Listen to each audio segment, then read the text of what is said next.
Pembacaan Alkitab 17 Januari. Perjanjian Lama, Kejadian 35 ayat 1 sampai Kejadian 36 ayat 43. Allah berfirman kepada Yakub, "Bersiaplah, pergilah ke Betel, tinggallah di situ dan buatlah di situ mezbah bagi Allah yang telah menampakkan diri kepadamu ketika engkau lari dari Esau kakakmu." Lalu berkatalah Yakub kepada seisi rumahnya dan kepada semua orang yang bersama-sama dengan dia, "Jauhkanlah dewa-dewa asing yang ada di tengah-tengah kamu, tahirkanlah dirimu dan tukarlah pakaianmu. Marilah kita bersiap dan pergi ke Betel. Aku akan membuat mezbah di situ bagi Allah yang telah menjawab aku pada masa kesesakanku dan yang telah menyertai aku di jalan yang kutempuh." Mereka menyerahkan kepada Yakub segala dewa asing yang dipunyai mereka dan anting-anting yang ada pada telinga mereka. Lalu Yakub menanamkan di bawah pohon besar yang dekat Sikem. Sesudah itu berangkatlah mereka dan kedahsyatan yang dari Allah meliputi kota-kota sekeliling mereka, sehingga anak-anak Yakub tidak dikejar. Lalu sampailah Yakub ke Luz yang di tanah Kanaan, yaitu Betel.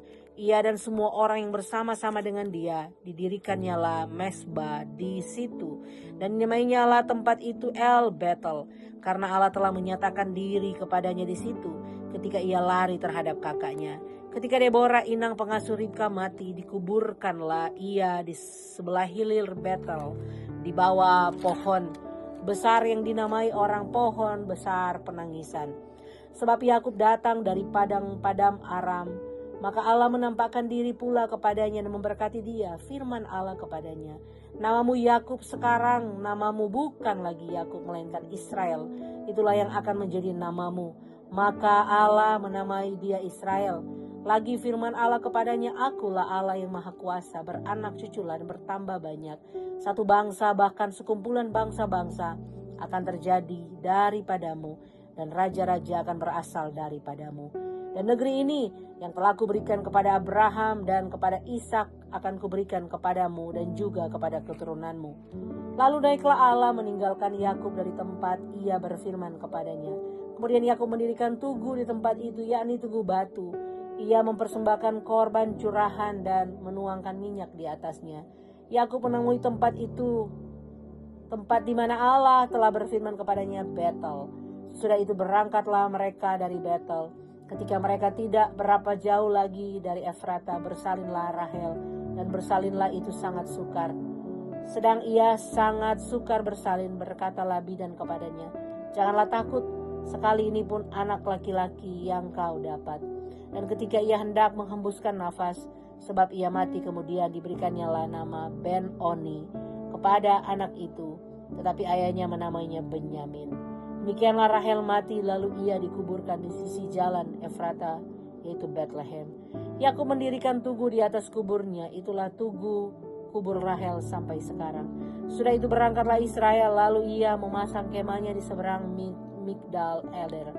Ketika Israel diam di negeri ini, terjadilah bahwa Ruben sampai tidur dengan Bilha gundik ayahnya, dan kedengaranlah hal itu kepada Israel. Adapun anak-anak lelaki Yakub 12 orang jumlahnya.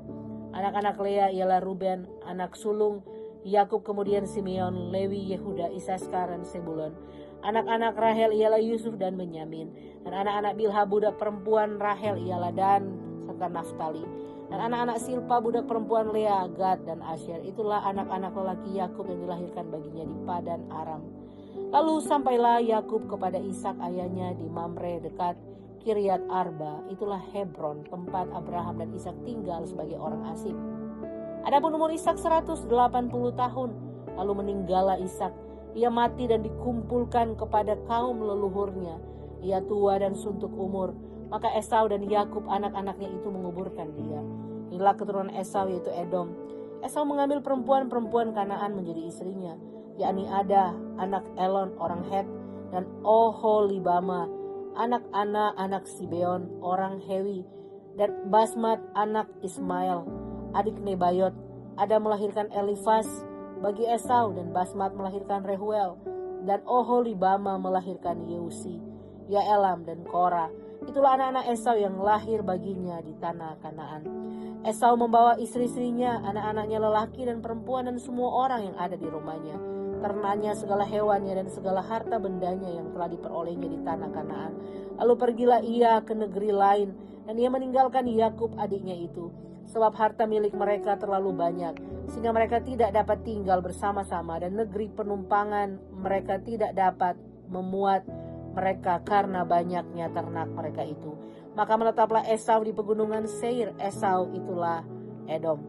Inilah keturunan Esau, bapa orang Edom, di pegunungan Seir. Nama anak-anaknya ialah Elifas dan Ada, istri Esau. Reuel, anak Basmat, istri Esau.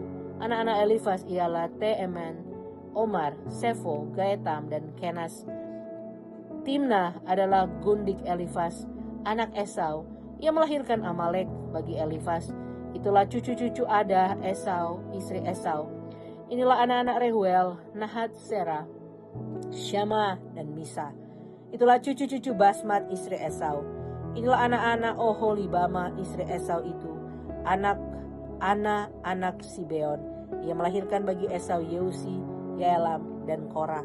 Inilah kepala-kepala kaum Bani Esau, keturunan Elifas, anak sulung Esau, ialah kepala kaum Teeman, kepala kaum Omar, kepala kaum Sefo, kepala kaum Kenas, kepala kaum Korah, kepala kaum Gaetam, dan kepala kaum Amalek. Itulah kepala-kepala kaum Elifas di tanah Edom. Itulah keturunan Ada. Inilah keturunan Reuel, anak Esau, kepala kaum Nahat, kepala kaum Serah, kepala kaum Syama, dan kepala kaum Miza. Itulah kepala-kepala kaum Reuel di tanah Edom. Itulah keturunan Basmat, istri Esau. Inilah keturunan Oholibama, istri Esau, kepala kaum Yeusi, kepala kaum Yaelam, kepala kaum Korah. Itulah kepala-kepala kaum Oholibama, istri Esau, anak Ana. Itulah Bani Esau, yakni Edom, dan itulah kepala-kepala kaum mereka. Inilah anak-anak Seir, orang Hori, penduduk negeri itu: Lotam, Yobal, Sibeon, Ana, Dishon, Eser, Dishan. Itulah anak-anak kaum orang Hori, anak-anak Sher di tanah Edom. Anak-anak Lotan ialah Hori dan Heman, dan saudara perempuan Lotan ialah Timna. Inilah anak-anak Shobal, Alwan, Manahat, Ebal, Shefo, dan Onam. Inilah anak-anak Sibeon, Aya, dan Ana. Ana inilah yang menemui mata-mata air panas di padang gurun ketika ia sedang mengembalakan keledai Sibeon ayahnya itu. Inilah anak-anak Ana, Dishon, dan Oholibama, anak perempuan Ana. Inilah anak-anak Dishon, Hemdan, Esiban, Yitran, dan Keran. Inilah anak-anak Eser, Bilhan, Sa'awan, dan Akan. Inilah anak-anak Dishan, Us, dan Aran. Itulah kepala-kepala kaum orang Hori, kepala kaum Lotan, kepala kaum Shobal, kepala kaum Sibeon, kepala kaum Ana, kepala kaum Dishon, kepala kaum Eser, dan kepala kaum Dishan. Itulah kepala-kepala kaum orang Hori, kaum demi kaum di tanah Seir. Inilah raja-raja yang memerintah di tanah Edom, sebelum ada seorang raja memerintah atas orang Israel. Di Edom yang memerintah ialah Bela bin Beor, dan kotanya bernama Dinhaba.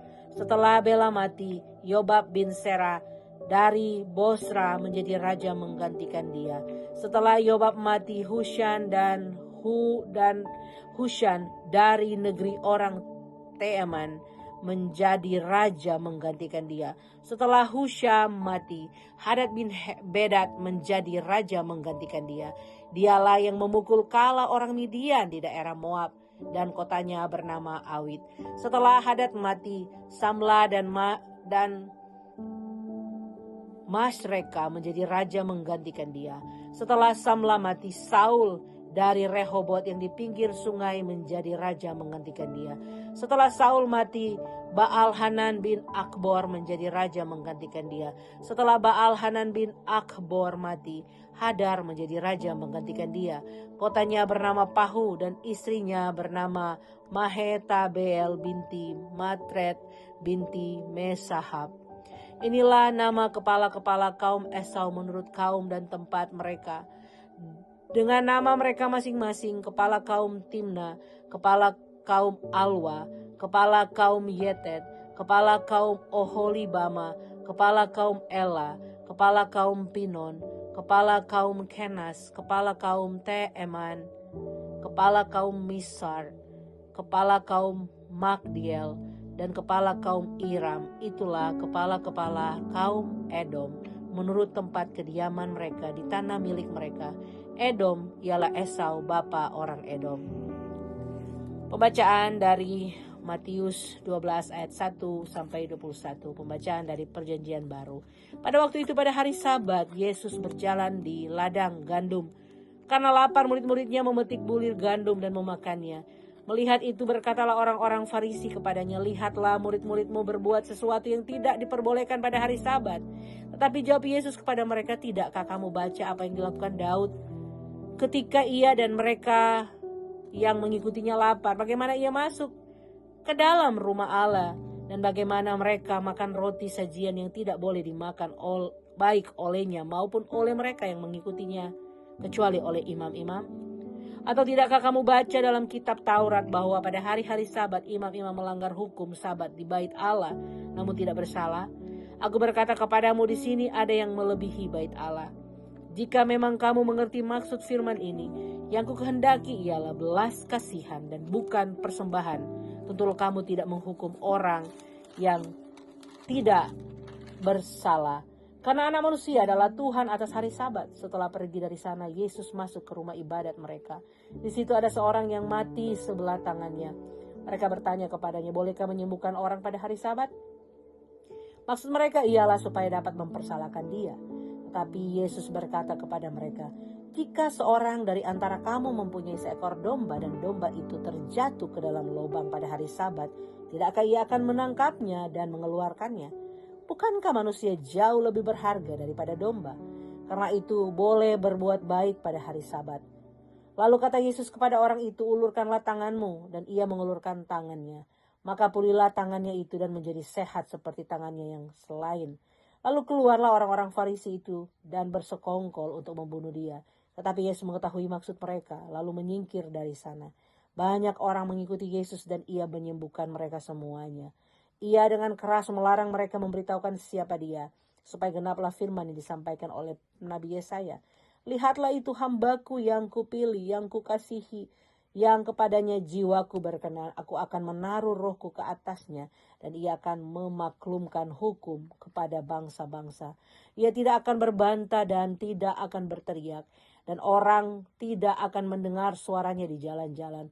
Bulu yang patah terkulai tidak akan diputuskannya, dan sumbu yang pudar nyalanya tidak akan dipadamkannya, sampai ia menjadikan hukum itu menang, dan padanya lah bangsa-bangsa akan berharap." Pembacaan dari Mazmur 15 ayat 1 sampai 5. "Tuhan, siapakah yang boleh menumpang dalam kemahmu? Siapakah yang boleh diam di gunungmu yang kudus?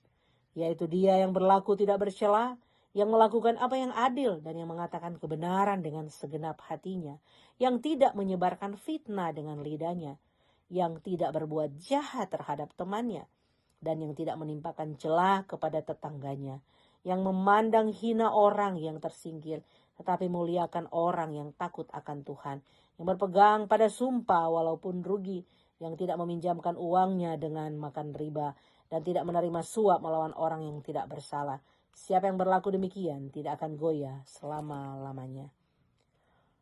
Pembacaan dari Amsal, hikmat hari ini. Amsal 3 ayat 21 sampai 26. "Hai anakku, janganlah pertimbangan dan kebijaksanaan itu menjauh dari matamu. Peliharalah itu. Maka itu akan menjadi kehidupan bagi jiwamu dan perhiasan bagi lehermu. Maka engkau akan berjalan di jalanmu dengan aman, dan kakimu tidak akan terantuk. Jikalau engkau berbaring, engkau tidak akan terkejut, tetapi engkau akan berbaring dan tidur nyenyak. Janganlah takut kepada kekejutan yang tiba-tiba, atau kepada kebinasaan orang fasik bila itu datang. Karena Tuhanlah yang akan menjadi sandaranmu dan akan menghindarkan kakimu dari jerat." Demikian pembacaan hari ini.